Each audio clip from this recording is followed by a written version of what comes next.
It's time for the Your Personal Bank Show with Ference Toth, financial literacy educator and speaker, entrepreneur, and chairman of the board of a Bank Information. Take charge of your financial future with your personal bank. Now here's Ference Toth. Welcome to Your Personal Bank Show, and I'll tell you what, folks, we have just had one of the best weeks in a long time. Well, let's put it this way. For anybody who loves freedom, anyone who appreciates the freedoms that our democracy provides for citizens and appreciates the land of opportunity that is provided by our society, we again have had one of the best weeks in a very, very long time. And what I'm referring to is two things, the biggest things. There's been a lot of good, positive things that have happened, but the two biggest were the Supreme Court shooting down the vaccine mandate for businesses with over 100 employees. And then the second one was the Senate not voting to kill the filibuster. Now, I know there's a lot of people who don't fully understand the significance of these two things, but I'm going to elaborate on it a little bit because this is so very important, and it ties into everything that we, again, freedom-loving Americans appreciate, and this includes our economic freedoms, okay?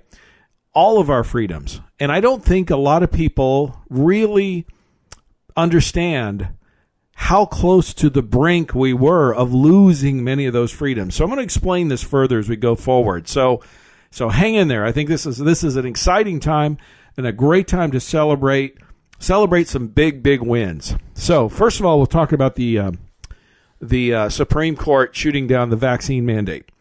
Folks, I can't stress enough how big of a deal that is and how important that is, because I'm not anti-vaccine. Please don't. I think everyone should have their own choice, have their own option, and decide for themselves their own medical situation between them and their doctor. That's what I believe.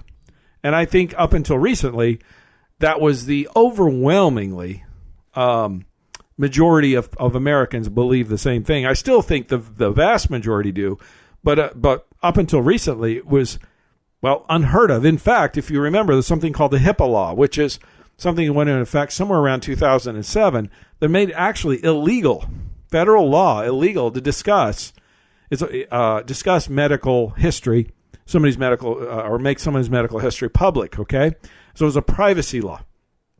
So it was actually illegal to talk about somebody's medical scenario, which is kind of interesting. And we've gone far away from that for sure. But here's the thing. Here's why it's so very important, and why we got so close to losing some significant rights and freedoms as citizens. See, here's the thing. Again, understand this was Biden mandating that employees of businesses with over 100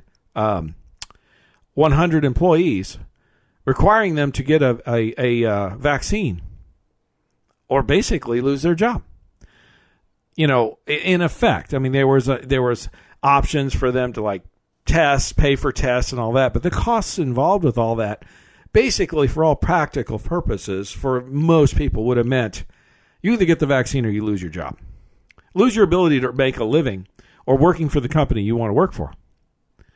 Now, why is that so important? Well, that falls under the label of dictatorship, folks. That is defined. That's the very definition of dictatorship. It's one person, one man, making a rule, a mandate even, and millions, some people, they were saying it would affect upwards of 80 million Americans would be mandated to take a shot whether they wanted to or not, or whether they needed to or not. Folks, that is a dictatorship. There is no representation. There's no checks and balances there. It's, in my opinion, wildly unconstitutional, and thankfully the Supreme Court agreed with that. But why is that so important? Well, what is more personal than sticking something inside your body? like a vaccine, like a shot. Nothing. There's nothing more personal or more direct than that. Okay? That is the most, that's the most invasive, that's probably the word I'm trying to think of, invasive thing that can be forced upon someone.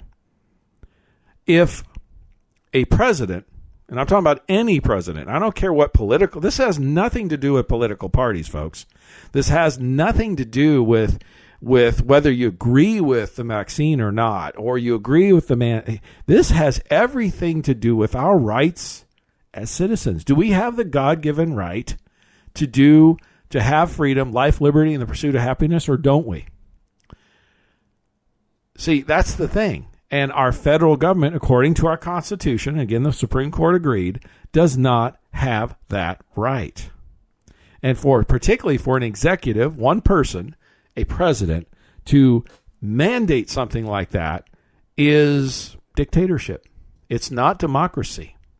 It's not freedom. It's not representation by any means. I mean, our forefathers they rebelled against the king of England, which was a monarchy, which is a dictatorship. A dictator has all power, basically, right? No difference. It's just kings and queens dressed up fancy. That's all. But they were dictators, right? And no taxation without representation. Remember that in our history books. That's part of what led to the Revolutionary War and us as a country breaking away from England and putting out the Declaration of Independence and then later the Constitution. It's what our country was founded upon, the very foundations of our country. This was an attack on the very foundations of democracy and freedom and rights, like the Bill of Rights. This was a direct attack on that. So again, if the government, and in particular an executive, could say, you have to take a shot, which is invasive in the extreme, and that became law or legal, what else could they do? In fact, a better question is, what else could they not do? What else would be less? Everything else would be less invasive, right? So that was like taking it to the extreme.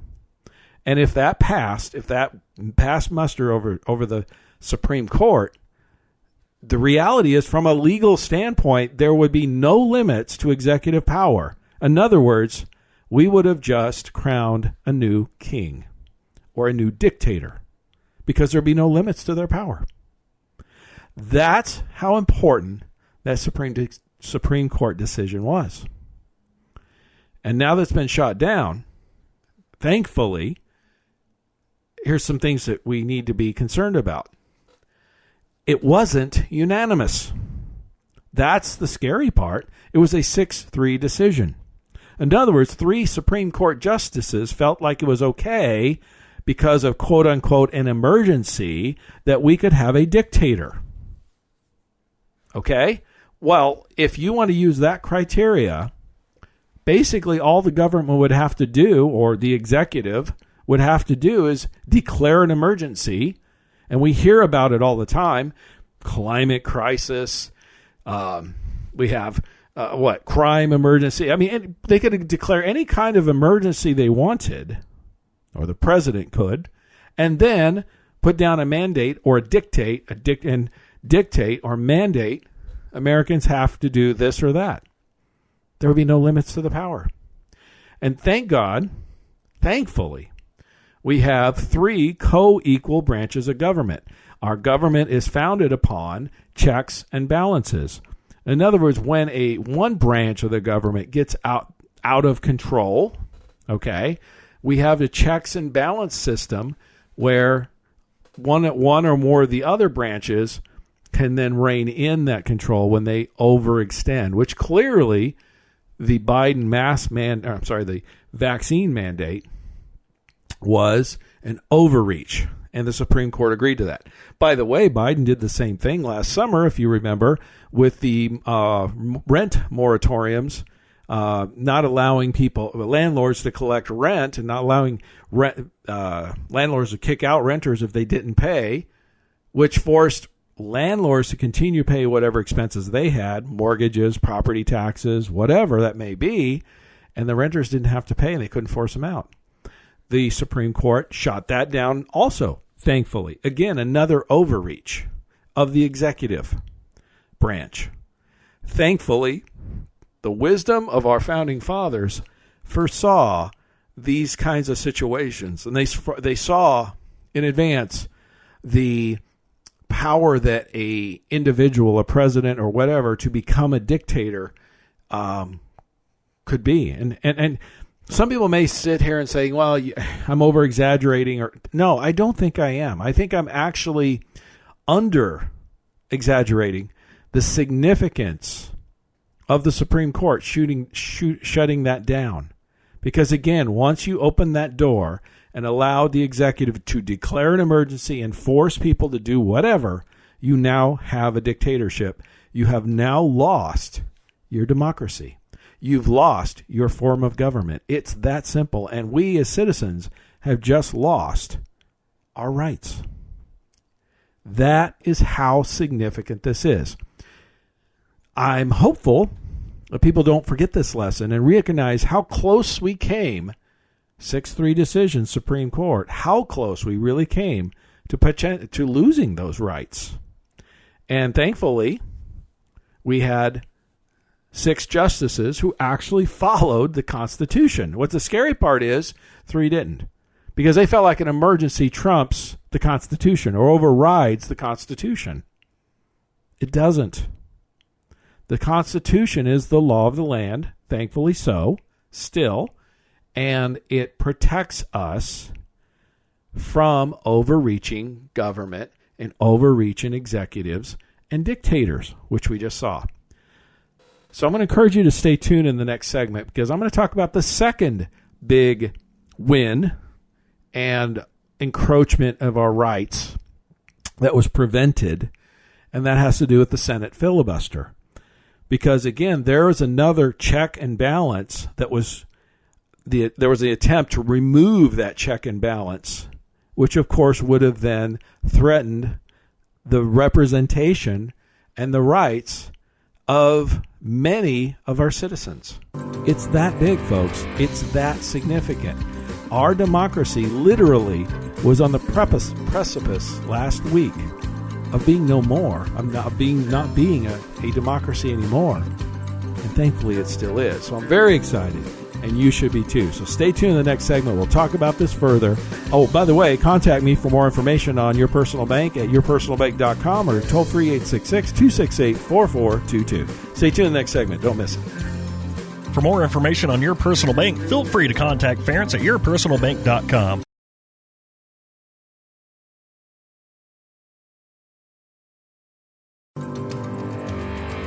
Back to the Your Personal Bank Show with Ference Toth. Welcome back to Your Personal Bank Show, and we're really discussing today how close democracy as we know it came to being no more. Our freedoms, our rights.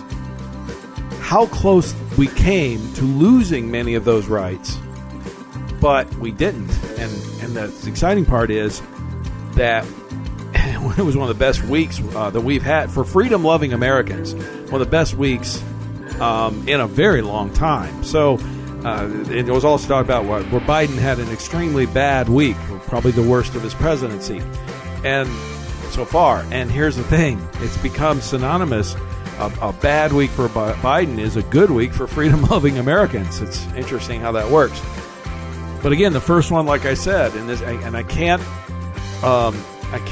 overemphasize the significance of the Supreme Court banning or shutting down the vaccine mandate ban, or the vaccine mandate, the Biden one for businesses with employees over 100, folks with over 100 employees. Folks, if a dictator, and that's what it is, it's a mandate, it's an executive who says, "Hey, we're going to call an emergency, and everybody has to do this." What is that called? By definition, that's dictatorship. It's not representation. It's not democracy. It's dictatorship. And the dictator, in this case Biden, mandating this, forcing this on people, and the Supreme Court said, no, It's unconstitutional. Thankfully so. The co-branches of government, the system of checks and balances that was put in place in the foundations of our country worked. And that's what protects us. Those checks and balances is what continues to protect the freedoms that we still do have, the rights that we still have as citizens. And I am thankful for that. And I think more of us need to be and recognize the significance. The scary part, again, it was a 6-3 decision. It should have been a 9-0 decision. That should have been a complete no-brainer. It's so unconstitutional. It's beyond the pale. If you read the justice's decision and the counter decision, basically the 6 justices have voted in favor to eliminate the basically stated it was unconstitutional. Cited constitutional concerns. That's the job of Supreme Court justices. It's not what's right or wrong or what feels good or feels bad. It's about, is this constitutional or not? The 3 that said it was, that Biden had the right to put the mandate in place, did not cite any constitutional aspect whatsoever. All they said was, this is an emergency and it's so bad he should have the right to do it. Well, folks, doesn't work that way. That is not how a Supreme Court justice is supposed to look at it. Their job is to determine, is this constitutional or not? And that's what protects our rights and freedoms. Look, we need to continue. This is so important, to elect representatives who will then nominate, and basically it's the president who nominates the who's on the Supreme Court and other judges that will follow the Constitution and do their job instead of doing what feels right or what the political winds of the time are. That's not their job, folks. That's part of the reason why they have a lifetime appointment. There's been a lot of argument about whether they should have that or not.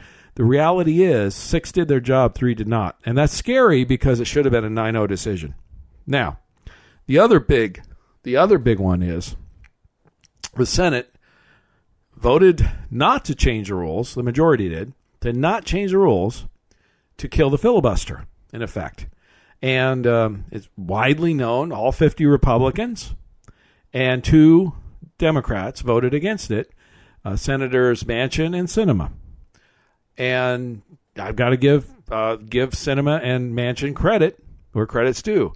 They did not follow their party. They stood up to their party. They've been attacked ferociously for it, as we all know. We've seen it if you've paid any attention whatsoever. And I'm going to encourage anybody, particularly those in West Virginia and Arizona, reach out to Manchin and Sinema and let them know you appreciate them standing up for our rights and standing and representing their constituents. Here's the thing, folks. Representatives are supposed to represent their constituents. And in both West Virginia and Arizona and many, many other states in this union, with Democratic senators currently, overwhelmingly do not agree that the filibuster should be eliminated. So are they representing their constituents or not? And the answer is no, they're not. If you look at this, the polls and everything else, about 75% or roughly Americans, all Americans, Democrat and Republican, are against killing the filibuster. So that means about 75% or about 75 of the senators should have voted no, but only 52 did. In other words, about half the Democrats just went along with the party line and did not.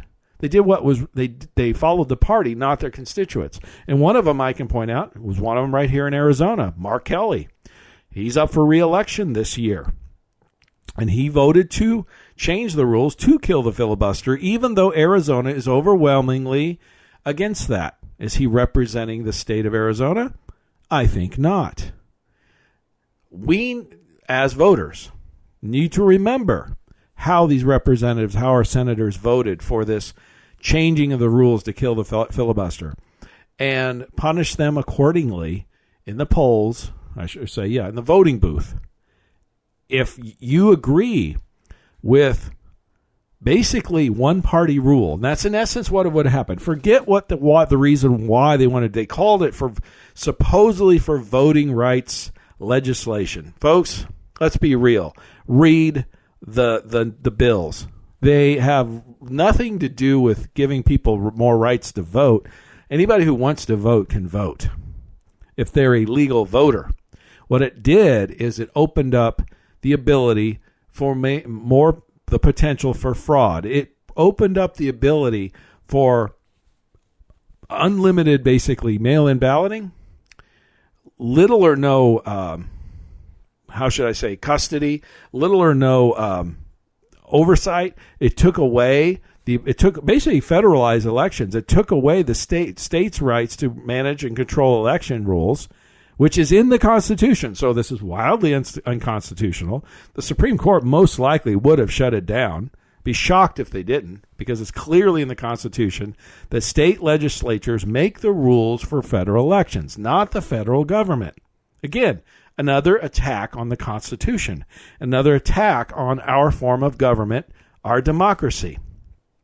It would have, in fact, allowed for harvesting of ballots, unlimited. In other words, people could go around and collect ballots for people and bring them in.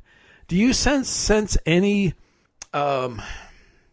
ability for fraudulent activity when you harvest ballots and when you have unlimited mail-in ballots?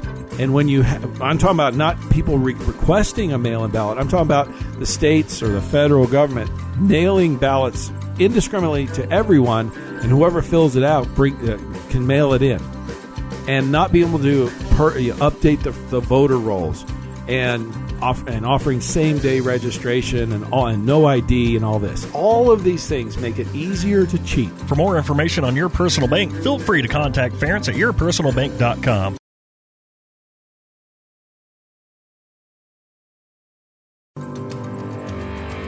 Back to the Your Personal Bank Show with Ference Toth. Welcome back to Your Personal Bank Show. And I was on a roll in the last segment and ran up against a hard break. But the points I was making are very valid.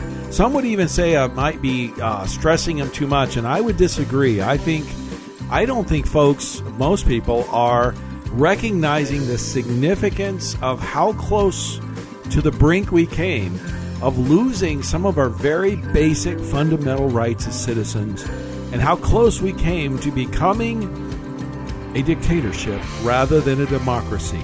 In other words, losing our democracy, losing our very form of government. And like I said, the Supreme Court shutting down the vaccine mandate, huge, massive, because again, if an executive, a president, can declare an emergency and force people to take a shot, put a stick in their arm, whether they want to or not. What else could they do? Basically, there's almost nothing that an executive could not do just by declaring an emergency. And folks, that's a dictator. That's a dictatorship by the definition. Second thing is the filibuster. I know there's a lot of argument about this, but here's the thing: never, never in the history of the Senate, and this was pointed out by Senator Joe Manchin, Democrat. Never in the history of the U.S. Senate has there been a time where a simple majority could shut down debate. Ever. So this is, in other words, that's why they called it the nuclear option. If you read the Federalist Papers, the Founding Fathers made it very clear that they did two forms of government. Two houses of Congress, because there have two very different purposes.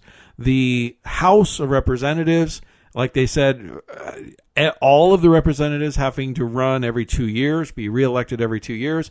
They were closer to the pulse of the nation, closer to the tempers of the time, as they put it. The House of Representatives can be very hot-headed and can be hot and cold. You know what I'm trying to say? It can move quickly up and down. Okay, that's the purpose of it. The Senate the purpose is the opposite. And by the way, the House is based on population total for a purpose. There's currently 435 Congress people, and the number of Congress people that, for example, a state gets is based on population. It was designed that way. That is democracy in action. The balance, checks and balances. Remember, that was the purpose of the way our government is structured. The balance, the counterweight for that was the Senate. The Senate was designed to be the more deliberative party, the deliberative part of Congress. Take its time. That's why from the very beginning, unlimited debate. One senator could debate unlimited to stop legislation to go through, because the idea is it's supposed to take its time and deliberate and discuss and argue and come to a compromise, because somewhere in the middle is probably when the hotheads get going too strong on both sides of the political spectrum.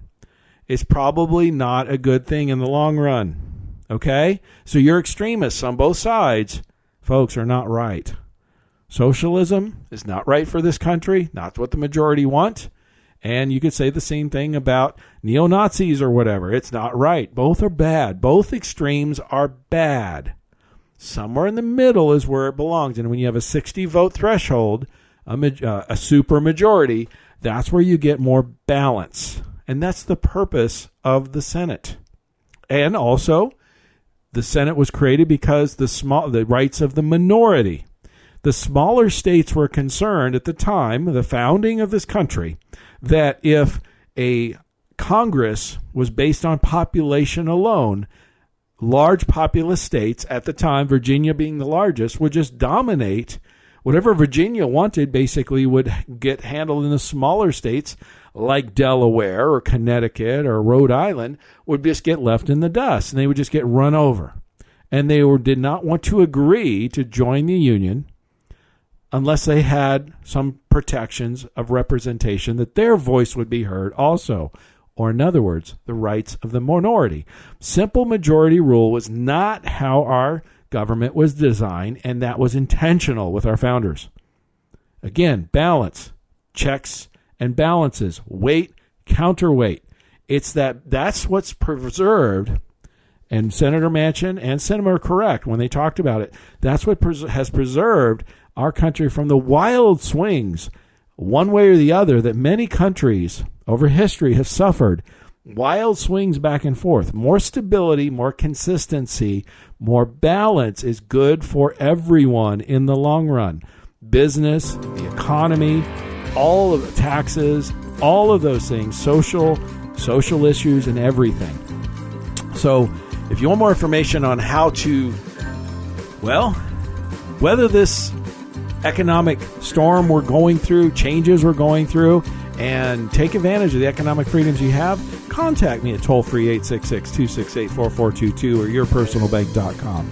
And stay tuned in the next segment. We're going to talk about a few more things I think you'll find very important. For more information on Your Personal Bank, feel free to contact Ference at yourpersonalbank.com.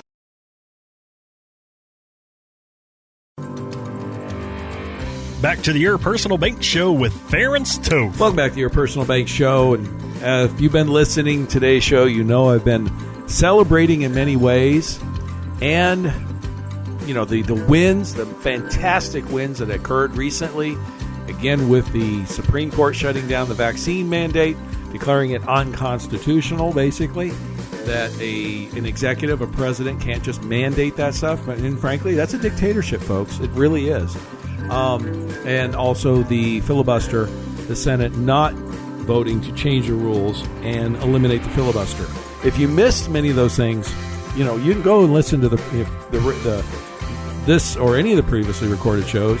Go to yourpersonalbank.com. We've got a list of all the shows. There's about 2 years of shows there, folks, with topics on each one and all the different topics.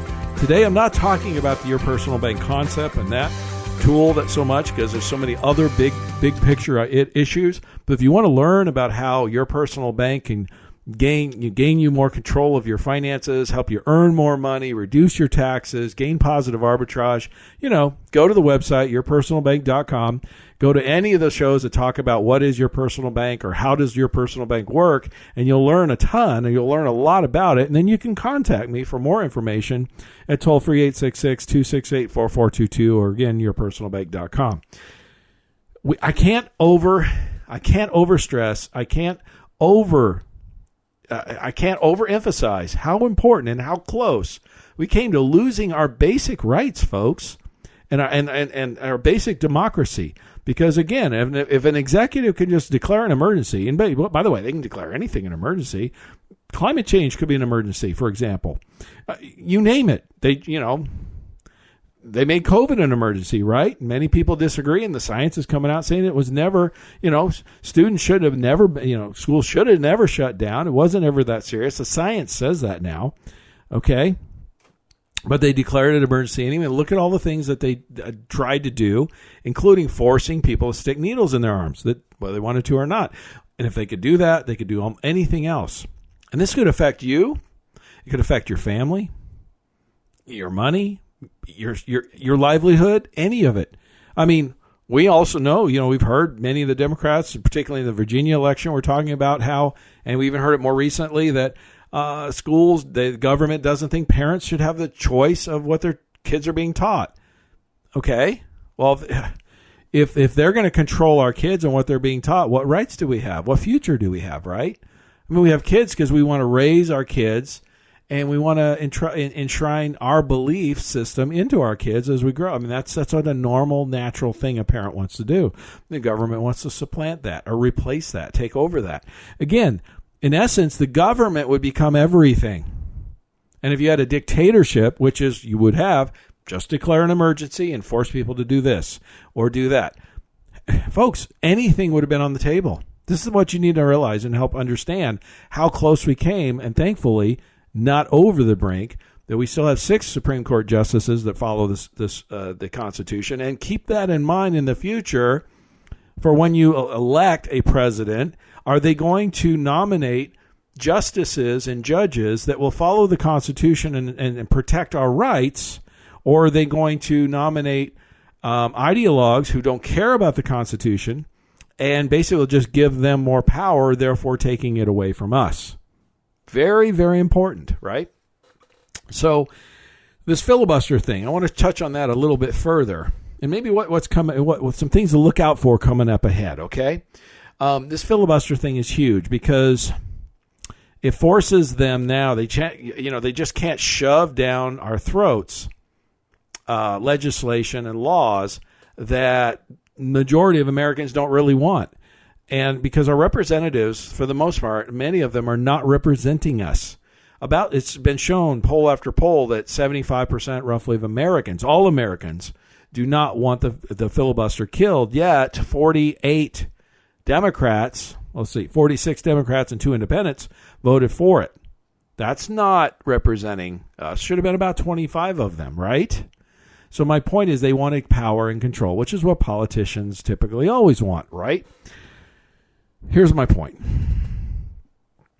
Our rights could have been trampled on by simple majority, by allowing the Senate to pass by simple majority like the House does, which is not supposed to do. It wasn't designed that way.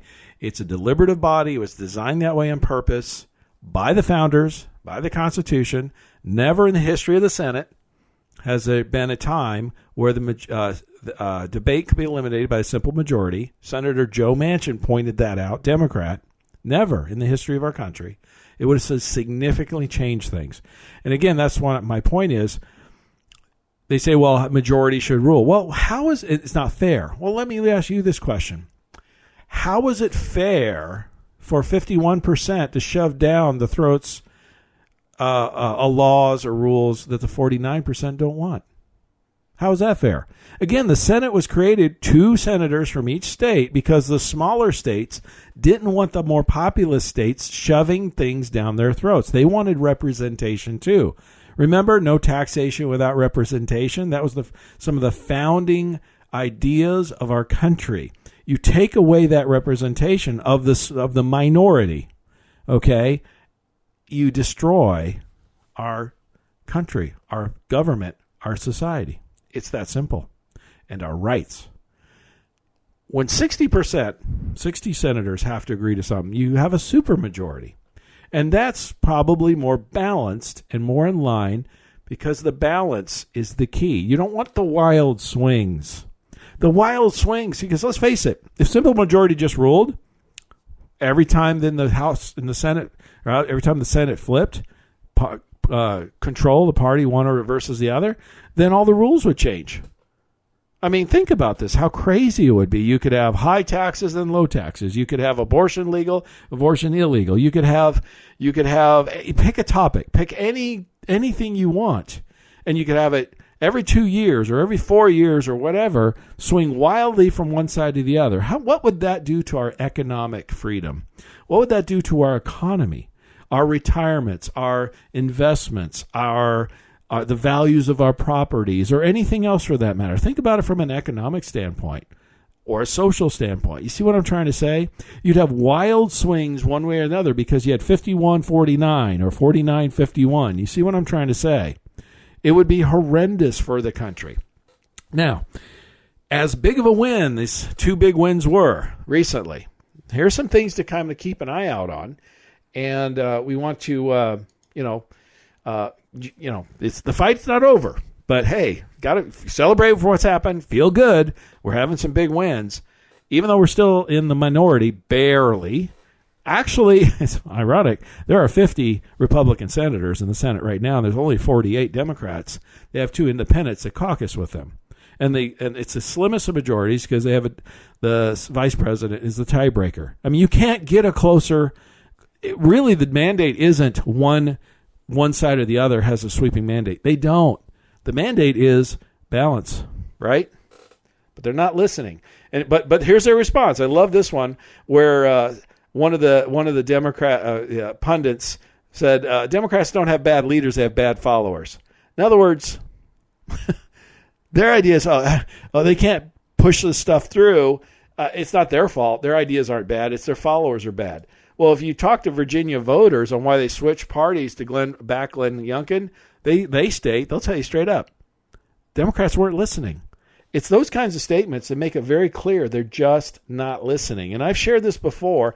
That's why I invited Blake Masters, interviewed him. He's a candidate for U.S. Senate from Arizona. If he wins the primary, he will run against Mark Kelly, Democrat, one of the 2 most key races for the control of the Senate nationally.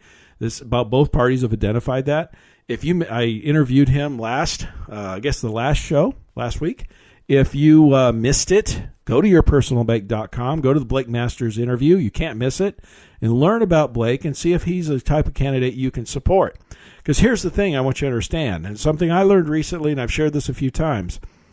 First of all, get registered to vote. If you have not registered, make sure you are registered so you can vote in the primaries, because the Republican Party is neutral until the primaries. In other words, they'll back the winner of the primaries, which in fact, they just let them fight it out in the meantime. This is why so many Republicans have been frustrated over the years about getting establishment or rhino type candidates, because oftentimes the establishment candidate has the name recognition, okay? And many are calling Mark Brnovich, for example, Arizona Attorney General. He's the establishment Republican candidate. And there's many people that are not overly happy with that, and he is a politician. Blake Masters is a business owner. Do we need more politicians in Washington, or do we need different, fresh, new ideas? That's the question you have to answer. The point I'm going to say is this. If you want something different, you need to get behind and support a candidate you believes in your belief system, and help them win the primary, okay? The Republican Party will take care of them from there and help them again in the general election. We got to get them over the primary hump, okay? So again, if you didn't miss the Blake Masters interview, I think in my opinion, he would be the best senator, U.S. senator from Arizona. He supports term limits, balanced budget amendment, closing the border, and many other things. Go to yourpersonalbank.com. Check out the Blake Masters interview. I think you'll be happy.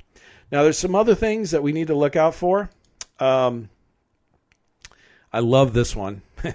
Well, actually, I don't love it, but it's just amazing. Now they're floating the idea, because the economy and the inflation has getting so much out of control. We're seeing the worst inflation in 40 years. Now they're floating the idea, should the government control the price of food and gas? In other words, they're floating the idea of price controls. Now, the last time that was tried, I believe, was with Nixon. And pretty much every economist agrees that was disastrous. It was a disastrous effect in our economy and how the government, again, picking winners and losers. And whenever you get the government in control or involved in those kinds of things, central planning doesn't work, folks. Here's the problem. Human beings are not infallible. They make mistakes. They put in these estimates of what they think's going to happen. The elites will do this, and they think they're smarter than they are, and the reality is they're not. Okay, that's the bottom line. Nobody's that smart, but they think they have a higher idea of themselves. Okay, an inflated view of themselves, an inflated ego, oftentimes. And so they think this is what's going to happen, and they can control this. Well, there's just too many variables. There's too many unknowns. Let the market forces do their thing. Get out of the way. The more they get out of the way, the better the market would work. But they have to seem to do the opposite and get in there. Because, look, we saw that with COVID. When first COVID came out, there were computer models saying that millions and millions of people were going to die. And and a lot of governments and governors and all that kind of stuff around the world actually reacted to those models, those computer models of, freaked them out because we were going to see tens of millions of people dying. And they reacted according to those models, and they were way, way, way off. Okay? They were flawed. Well, guess what? If the government gets involved with price controls, what do you think is going to happen to the market, to the economy? The government getting involved, in essence, picking winners and losers. Folks, it's going to be an unmitigated disaster.